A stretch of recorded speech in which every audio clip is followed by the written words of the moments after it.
Please, I beg you, spare us! The judgment is final. There is no mercy. No, please, I beg you! Did you know that if we were living in ancient Rome, our idea of marriage would be completely upside down? Today, we think of marriage as a bond of love, a partnership of equals, something we choose. But for the Romans, it was a totally different ballgame. It wasn't about love, it was about control. Let's start with the basics. In ancient Rome, marriage was a civil institution, not a religious one. There was no big church ceremony with a priest. Instead, it was all about the legal and social contracts. And who was making these contracts? Not the young couple starry-eyed and in love. Nope. It was the paterfamilias, the head of the family. Usually the father or the oldest living male. He held absolute power, called patria potestas, over his entire household, including his grown children. This meant he decided who his children would marry, when they would marry, and why. And the why is the really interesting part. Roman marriages were primarily strategic alliances. Think of it like a high-stakes business merger. A powerful family might marry their daughter to the son of another influential family to consolidate power, forge political connections, or end a long-standing feud. It was about creating a network that could help you climb the social and political ladder. A good marriage could mean a better career for the husband, access to wealth for the family, and increased social standing for everyone involved. Love was a bonus, a happy accident, but rarely the main reason for tying the knot. Then there's the matter of property. This is another area where control was key. When a woman married, she usually came with a dowry. This was a payment in cash, land, or other valuable assets that her family gave to the husband's family. The dowry was meant to contribute to the expenses of the new household. Now, who controlled this dowry? Technically, it was the husband's to manage.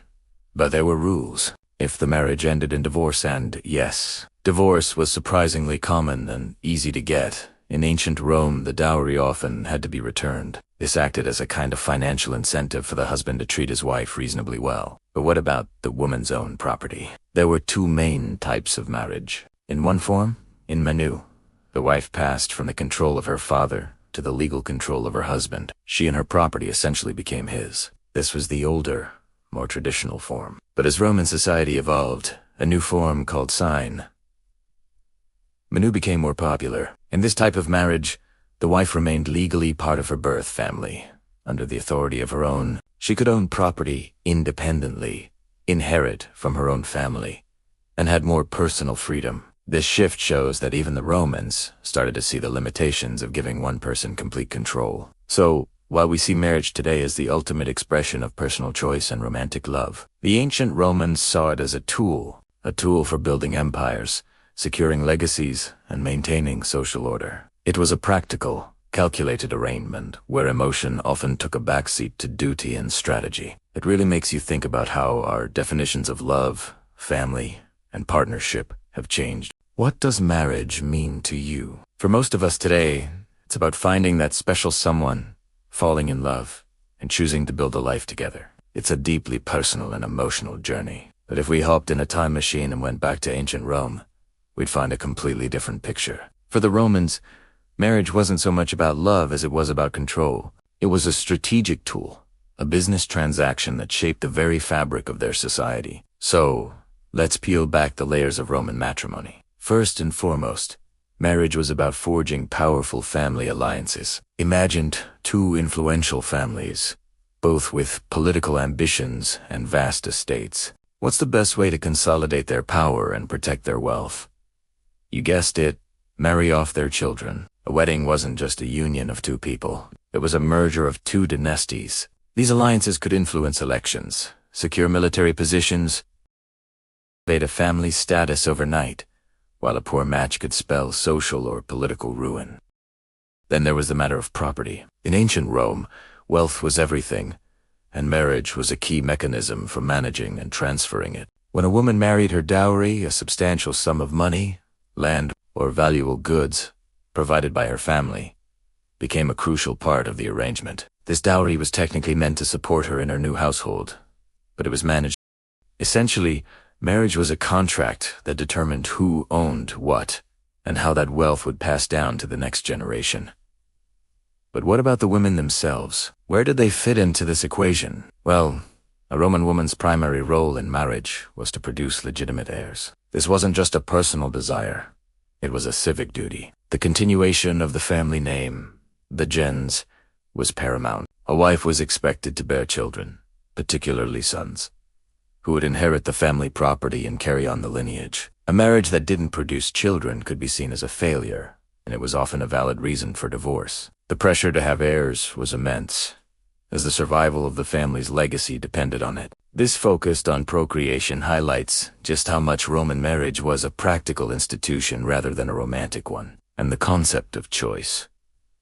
It was virtually non-existent, especially for the upper classes. Fathers, or the paterfamilias, held absolute authority. They arranged their children's marriages, sometimes when they were still toddlers. Girls could be betrothed as young as 7 and married off as soon as they hit puberty, around age 12 to 14. Boys were a bit older, usually in their late teens or early 20s. These weren't machas, made in heaven. We often imagine Roman weddings as grand public spectacles, full of cheering crowds and lavish ceremonies. But what if I told you that alongside these famous celebrations, a much more intimate, secret ritual was taking place? For certain Roman families, a private wedding tradition was passed down through generations, shrouded in mystery and conducted far from the public eye. Tonight, we're going to pull back the curtain on this hidden piece of Roman history. So, picture this. The sun has set over Rome. The city's marble temples are bathed in moonlight, and the bustling streets have grown quiet, while most of the city sleeps. Inside the walls of a family home, a very different kind of wedding is about to begin. This wasn't a ceremony for the masses. It was for the family, and the family alone. The guest list was incredibly exclusive, usually just the bride, the groom, and their immediate relatives. There were no grand processions through the city, no throngs of onlookers. This was an affair of the heart, held within the sacred space of the home. The atmosphere would have been electric, filled with a quiet reverence you wouldn't find in a public festival. The home, or domus, was the center of Roman family life, a place of personal gods and ancestral spirits. Holding the wedding here transformed it from a civic contract into a deeply spiritual and personal union. Torches and oil lamps would cast long, flickering shadows on the walls, creating an ambience that was both solemn and intensely romantic. The air would be thick with the scent of incense, herbs, and flowers, all chosen for their symbolic meanings: purity, fertility,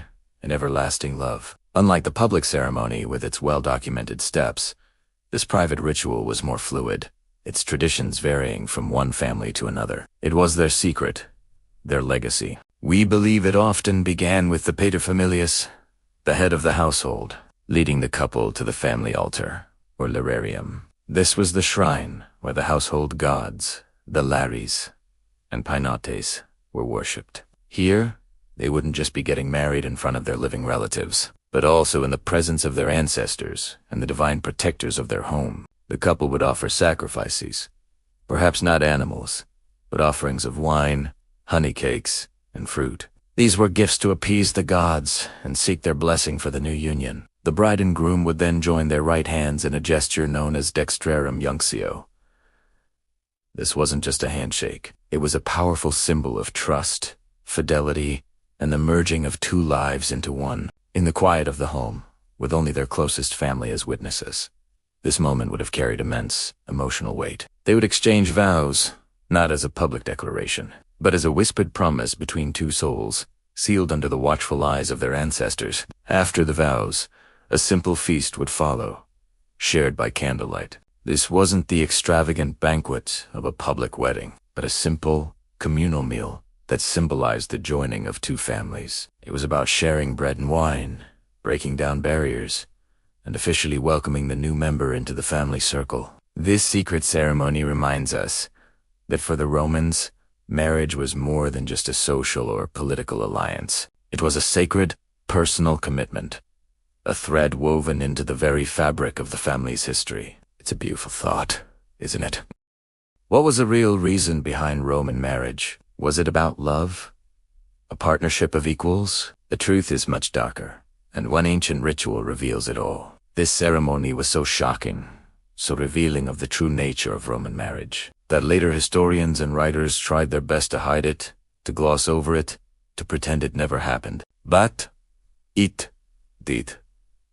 And today, we're going to uncover this forgotten ritual and what it tells us about power, control, and ownership in the Roman world. So, picture this. It's ancient Rome. A young woman is about to get married. This isn't a day of whispered sweet nothings and romantic dreams. It's a transaction, and the ritual that seals the deal is called coemptio. Now, coemptio literally translates to purchase by mutual consent. But let's be honest, the mutual part is a bit of a stretch. The ceremony was designed to look exactly like a business deal. Specifically, the sale of property. Imagine a marketplace. You have a seller, a buyer, an item for sale, a set of bronze scales, and 5 witnesses. In the coemptio marriage, the bride's father, or a legal guardian, was the seller. The groom was the buyer. And the bride, she was the item being sold. In front of 5 male Roman citizens, the groom would hold a single coin and strike the scales with it. Then, he'd hand the coin to the bride's father, symbolizing the payment. He would then grasp the bride's hand and declare that she was now his property, under his complete legal control, his manus. This wasn't just symbolic theater. This was Roman law. By performing coemptia, a woman passed from the legal authority of her father, her paterfamilias, directly into the legal authority of her husband. She lost any legal independence she might have had. She couldn't own property in her own name. She couldn't make contracts. She couldn't even make a will without her husband's permission. Her dowry, everything she brought into the marriage, became his. She was, in the eyes of the law, like one of his children, completely subject to his will. Now, you might be thinking, surely there were other forms of marriage. And yes, there were. Over time, a freer form of marriage emerged, where the wife remained under her father's legal control, which paradoxically gave her more freedom from her husband. But for a long time, especially in early Rome, coemptio was common. It laid the foundation for how society viewed women and marriage. It was a clear, public declaration that a wife was not a partner, but a possession. So why was this ritual hidden? Because it shattered the romanticized image of the noble Roman matron, the respected cornerstone of the family. Later Romans, wanting to present their history in a more civilized, more palatable light, found this ritual embarrassing. It was too raw, too honest about the patriarchal power structures that defined their world. They preferred to talk about love, loyalty, and family values, not a ceremony that looked like a livestock auction. But by understanding coemptio, we get a glimpse into the unfiltered reality of Roman life for many women. It wasn't a romance novel. It was a legal and economic contract based on the principle of ownership. The love and affection we associate with marriage today were, at best, a potential bonus, not the foundation. The real foundation was power. This forgotten ritual serves as a powerful reminder that the institutions we take for granted, like mariage, have evolved dramatically, and their histories are often far more complex and unsettled. Have you ever wondered what it truly meant to get married in ancient times?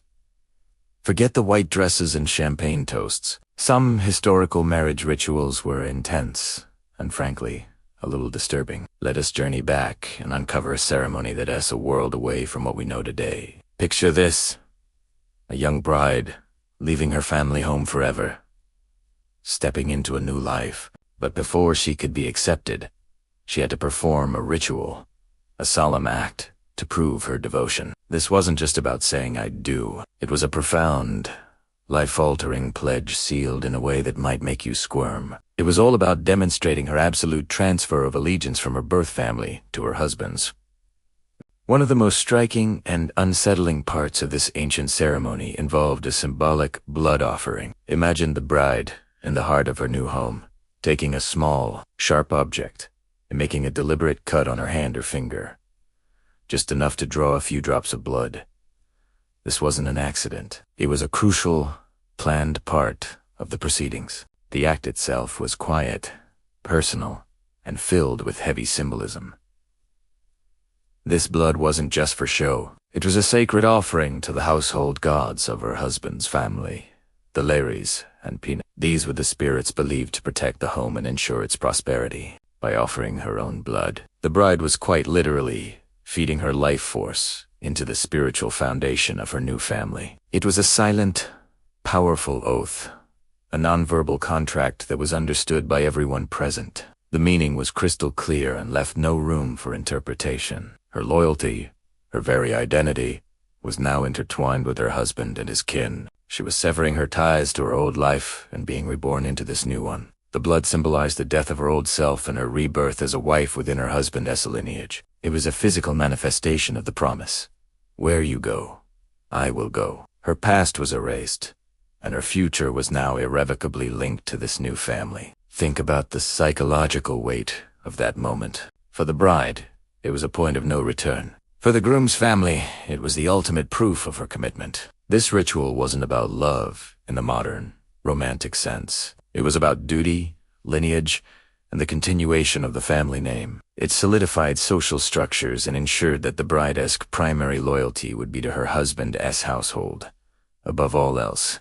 This practice also served as a powerful visual reminder to the entire community. Marriage was a transfer of property and loyalty, and this ritual made that transfer tangible. The bride's blood on the family altar was a permanent record of her pledge. It wasn't just a promise, it was a physical bond, a covenant that was believed to be watched over by the gods themselves. Any wavering in her loyalty would be seen, not just as a betrayal of her husband, but as a direct offense against the divine protectors of their home. So, while our modern ceremonies are filled with joy and celebration, it's fascinating to look back at these ancient practices. They reveal a completely different understanding of marriage, one rooted in duty, sacrifice, and unbreakable bonds. The blood offering, though unsettling to us, was the most profound way a bride could say, "I am yours now." What do you think about this intense ritual? It certainly puts a different spin on "Till Death Do Us Part." Let me know your thoughts in the comments below. Imagine this.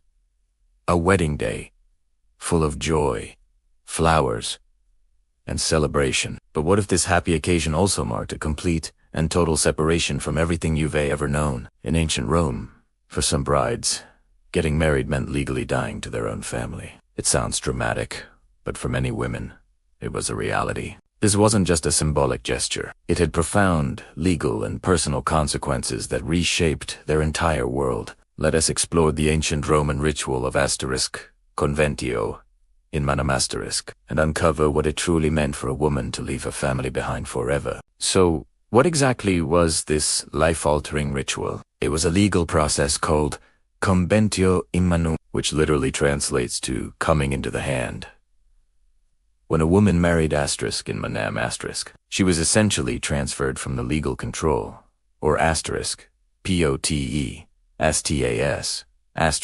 of her father, to the control of her husband. She left her birth family, the gens she was born into, and was fully integrated into her husband's family. It was as if she was reborn as a daughter to her own husband, or more accurately, to her father-in-law if he was still the head of the household. This wasn't the only type of marriage in Rome, but it was a significant one, especially in the early Republic.